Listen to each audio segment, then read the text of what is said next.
जोही तालुके समेत दादू ज़िले में वधंदड़ बदअमनी ख़िलाफ़ एहतजाजी रैली कढी वई आहे। सिविल सोसाइटी, सियासी, समाजी ऐं मज़हबी तंज़ीमुनि, शहरनि ऐं ॻोठाणनि पारां रैली कढी वई। तालुके अंदरि बदअमनी ऐं पुलिस गर्दी सबबि आवाम जो जीअण जंजाल थी वियो। पुलिस ऑफिसर कमदारी करण में पूरा आहिनि। अदालती हुक्मनि बावजूद अमन नथो करायो वञे, मुज़ाहिरीन जो इहो चवणु आहे। पुलिस जी नाअहल ऑफिसरनि खे हटाए अमन क़ाइमु कयो आहे, मुज़ाहिरीन जो इहो चवणु आहे।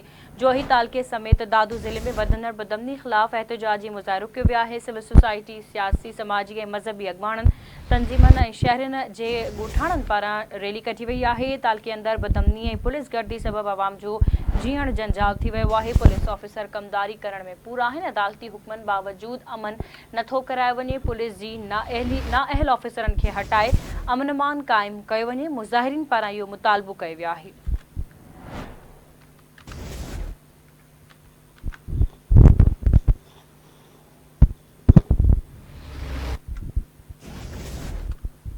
जोही तालुके समेत दादू ज़िले में वधंदड़ बदअमनी ख़िलाफ़ एहतजाजी रैली कढी वई आहे। सिविल सोसाइटी, मज़हबी तंज़ीमुनि ऐं शहरनि ऐं ॻोठाणनि पारां रैली कढी वई आहे। तालुके अंदरि बदअमनी ऐं पुलिस गर्दी सबबि आवाम जो जीअण जंजाल थी वियो आहे।